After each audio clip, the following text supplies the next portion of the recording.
Hello, all my wonderful, hardworking people. Keep up the great work. Now, the first thing you do is use the SQ3R system, right? Survey, question, read, recite, review.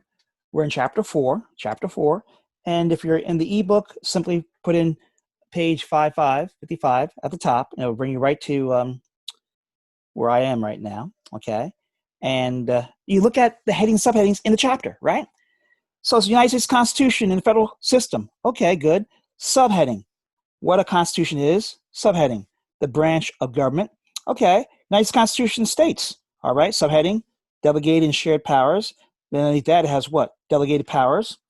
Oh, it has a diagram where this diagram may show up on your test. And underneath we the people, I put in the United States Constitution.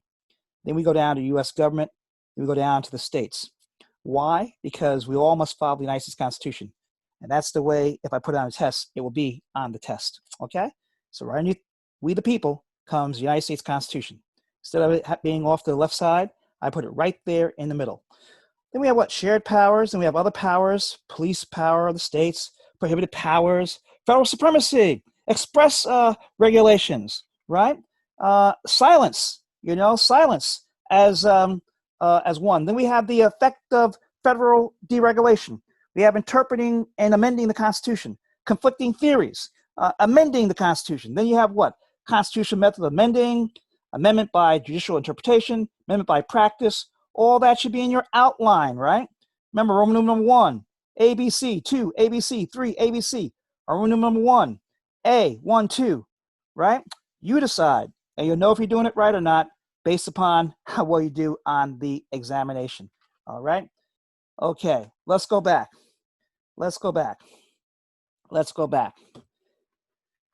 So we looked at the headings, subheadings. Now we have to ask ourselves, okay, what is the United States Constitution, the federal system, right? Turn the headings, subheadings into questions, right? And then you see it says here, right? Constitution of the United States establishes structure and power of government, but also limitations on those powers. Constitution forms a foundation of what? Our legal environment by establishing a central government to coexist with what? Government individual states. The United States Constitution created a federal system. Now, what is a federal system? It's in black bold print, which means what? It should be in your outline, right? In a federal system, a central government has power to address national concerns while the individual states retain the power to what? Handle local concerns, all right? Words in black bold print or in blueprint, if you're on the e-book, right, should be in your outline. So what is the Constitution? It tells you. Constitution is the written document that establishes the structure of the government and its relationship to the people, right? Relationship to the people. Now, when was our Constitution signed? This is why you need to be in class, because it's not in the book, all right? And in fact, let me ask another question. Is the Constitution that we have right now our first Constitution? The answer is what? No. We had the Articles of Federation first, right? Yeah, but that didn't work out. Had a weak president, a weak federal government, a weak Congress. So we got rid of it, okay? Now go to Blackboard. On Blackboard, go to the content page, and you will see on the content page, September 17th, 1787.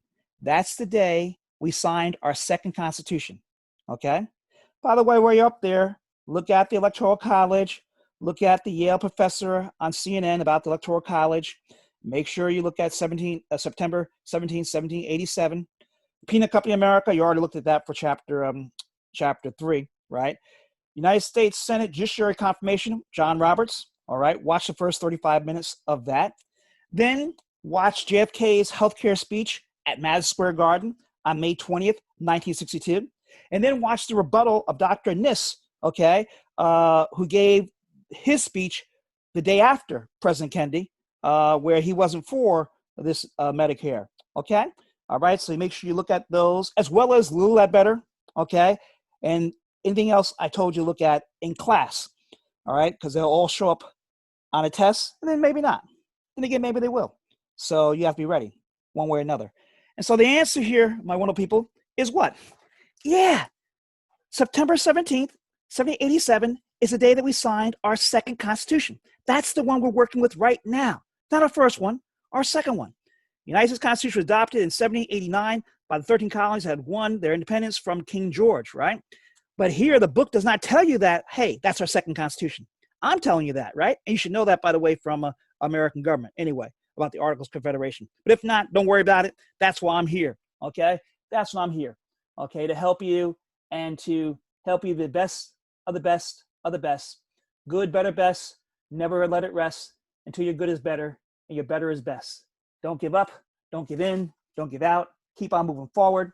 Remember, excellence is a standard. This is not 13th grade. You're in the major leagues. This is what?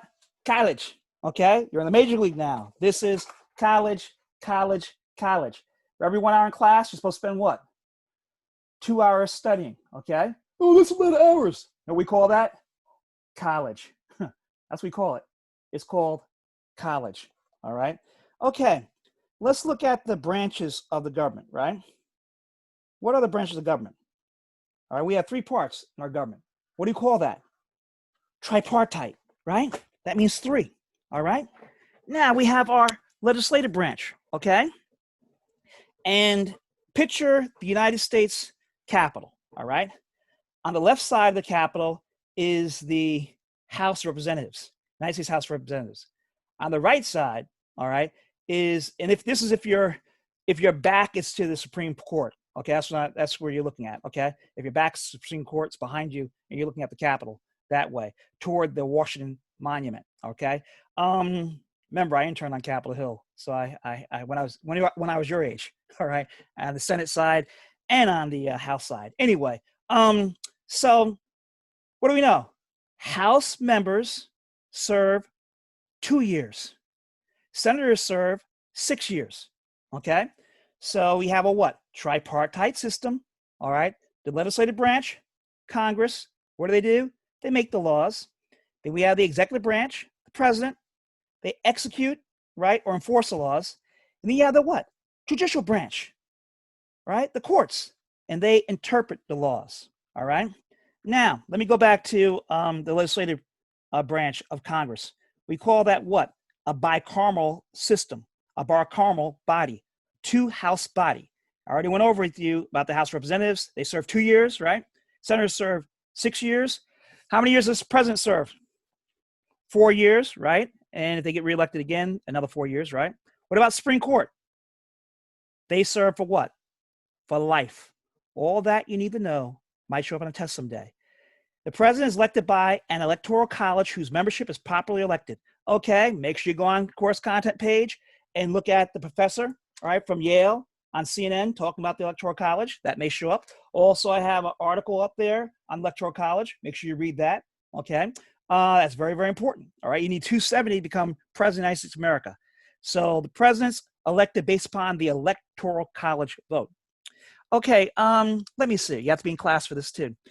Reverend Scott did not go to the inaugural of President Obama, but I did go to the electoral college count. Okay, so when I was up in the top of the House of Representatives, sitting down, watching as the electoral college vote came in, because until you get that 270, you're not president. All right, 270 electoral college votes. Okay, and I'll go over that more in class also, and you'll be reading what's on the course content page. So now you know that Reverend Scott was there when Congress made President Obama the president of the United States of America based upon the electoral college vote, the only vote that counts when it comes to president. It's not about a popular vote when it comes to president. Now, when it comes to House members, yeah, it's popular. Senators, that's popular, okay? It wasn't that way always for senators, but they changed that. Anyway, enough. So the president serves for a term of 4 years, eligible for re-election, second term. And again, judges of the United States are appointed by the president with approval of the Senate and serve for life, subject to removal only by impeachment because of misconduct. Now, don't forget, you have to watch the John Roberts hearings. Okay, very important. All right, the first 35 minutes of that, up to Patrick Leahy, including Patrick Leahy. Okay, and then stop when Patrick Leahy stops and starts talking about the light of the nomination will be shining for a lifetime, et cetera, et cetera. Shared powers. What are shared powers? The powers delegated to the national government that may still be exercised by the states are shared powers. And then they give you an example of that, right? That the the grant of power to the national government to impose taxes did not what? Destroy the state power to tax. In other cases, the state may provide regulation along with what? But subject to the supremacy of federal law. And it'll be very important. I'll look at that in a second. Okay, what are these police powers of the states? States possess what? The power to adopt laws to what? Protect the general welfare, health, safety, and morals of the people. Okay? And morals of the people. All right, so that's all very, very important. Oh, by the way, let me just see if I can make this move here. I'm trying. Okay. Oh, let me go back to the diagram for a second. Okay, you see the diagram? See where it says, see I'm circling around the United States Constitution? Move that in your book right underneath We the People. Put it right there, okay? Right there. If we're in class, well, I can show you, and I will show you, or I already did show you on WebEx, all right, from my book, where it's right there in the center there. Then you go down to the U.S. government, then you go over here to states. Why? Because we all must follow the Constitution of the United States of America. That's where our rights come from. Okay, so you see your delegated powers and your shared powers, right? All right, police powers, okay. Now, prohibited. What are prohibited powers? Constitution also what? Prohibits both states and the federal government from doing certain things. An example is what? Ex post facto laws. Neither states nor the national government may what? Adopt an ex post facto law. What's that? Okay, so it gives you the word in black bold print and a comma, right? Sometimes, remember, SQ3R system, survey, question, read, recite, review. So you do your survey, and you turn the heading, subheadings into questions, then you read the answer question, read and analyze, read and comprehend. All this is in the content page, by the way. I've written this all down for you, exactly how the SQ3R system works. And that will be on your test too. So sometimes you give the word followed by the meaning, sometimes the meaning followed by the word, right? Here, ex post facto laws, comma, which make criminal an act that has already been committed, but was not criminal when it was committed. That's the definition, okay? Also, laws that increase the penalty for an act already committed above the penalty in force when the act was committed are also ex post facto laws. That time they gave you the meaning followed by what? The word, okay? Very, very good. Excellent. All right, federal supremacy. What in the world is that? What is the federal supremacy? And by the way, where do you find that in the Constitution of the United States of America? Where do you find that in the Constitution of the United States of America?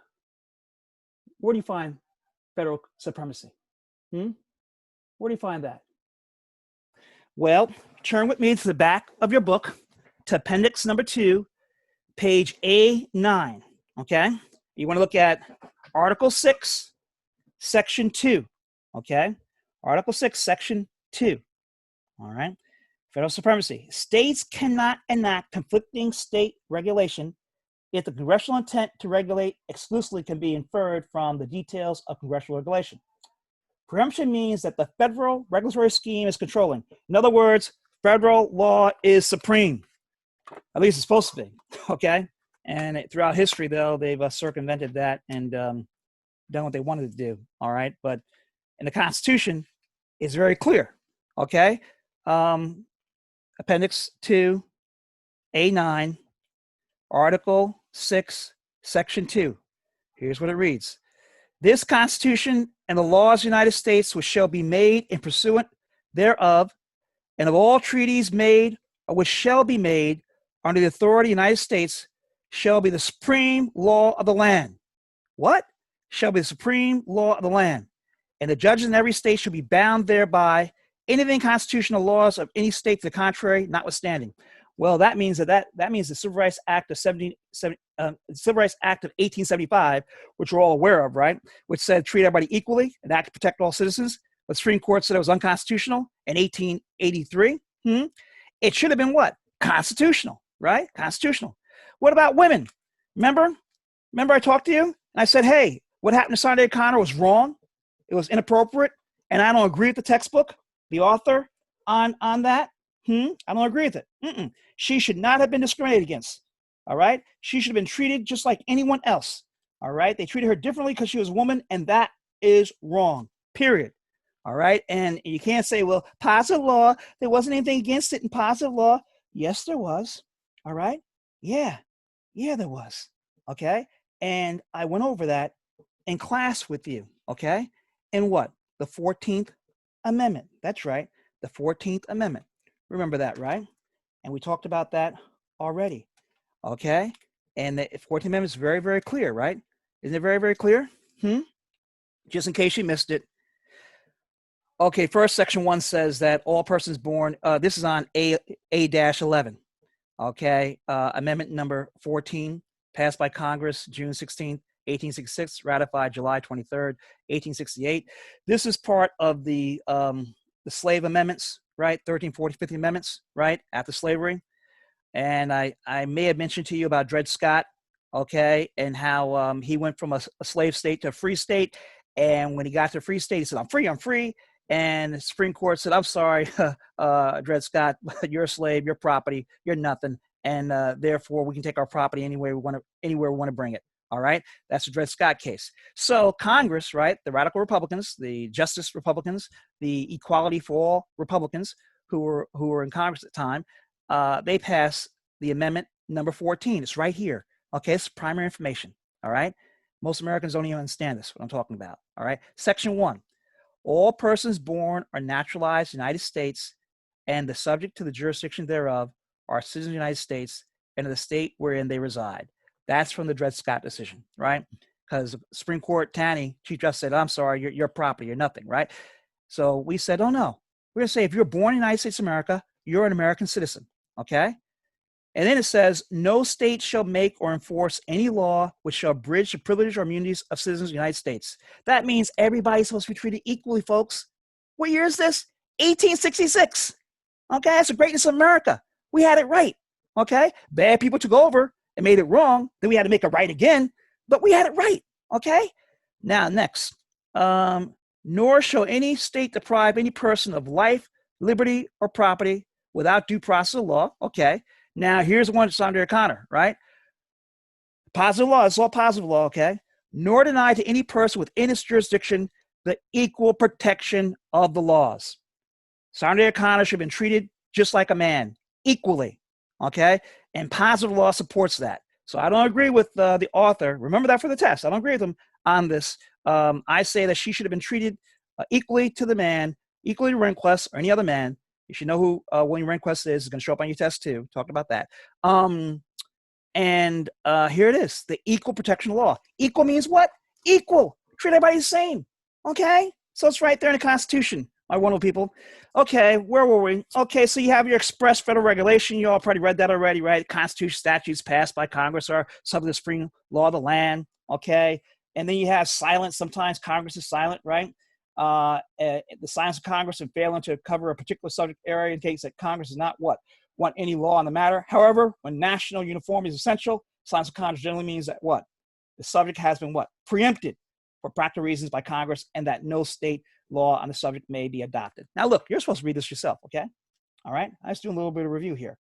The effect of deregulation, what does it say here? The fact that the federal government removes regulation from a regulated industry does not automatically give the states the power to do what? Regulate that industry, okay? All this is part of that what? Interpretation, amendment, and practice, right? Okay. Interpreting and amending the Constitution of the United States of America.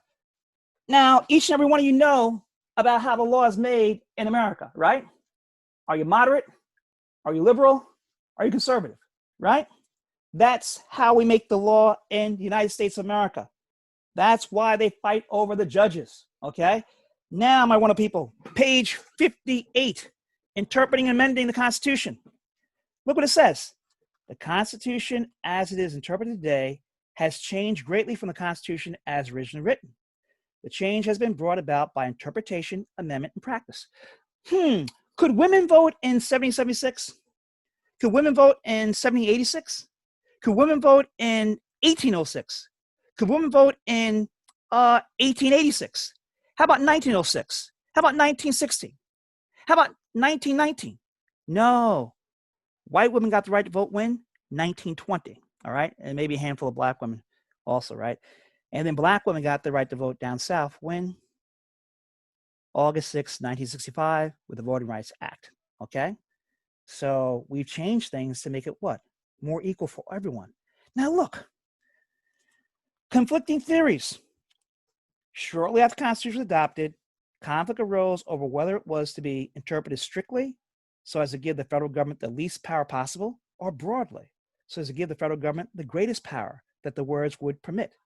These two views may be called the bedrock view. I call that the Fred Flintstone view. And the living document view, I call that what? Meet George Jetson, right? The Jetsons, right? Living document view. Things change, respectively. So in the bedrock view, right? What's another name for that? That's right. What's another name for that one? That's right.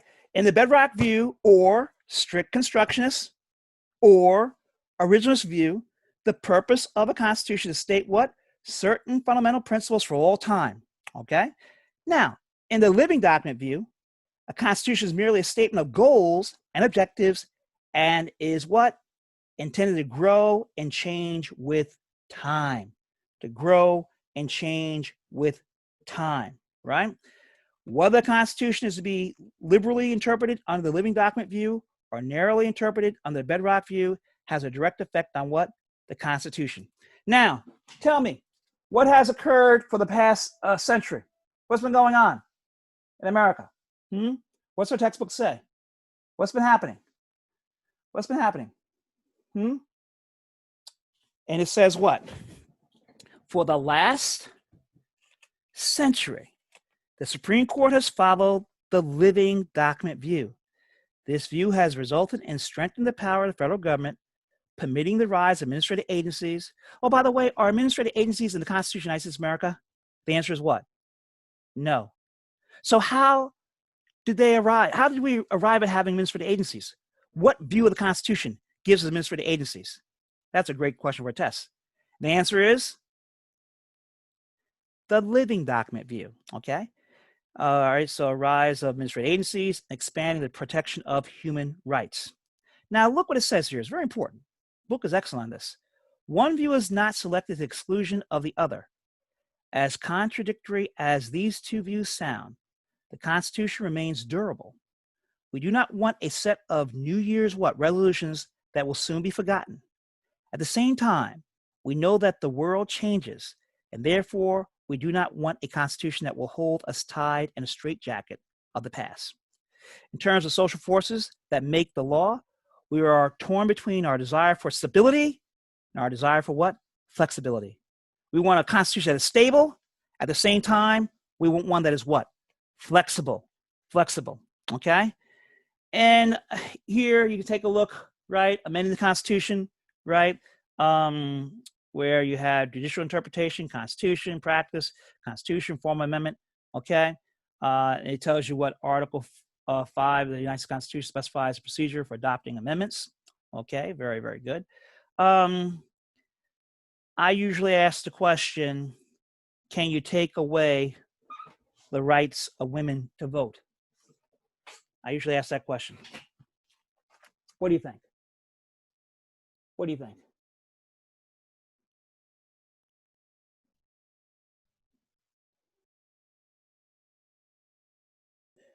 My wonderful people, in order to answer that question, I want you to look at the 18th Amendment to the Constitution of the United States of America. And then I want you to look at the 21st Amendment to the Constitution of the United States of America. And that will give you the answer. Keep up the great work. Let's go to Chapter 4, Part 2 on our next video.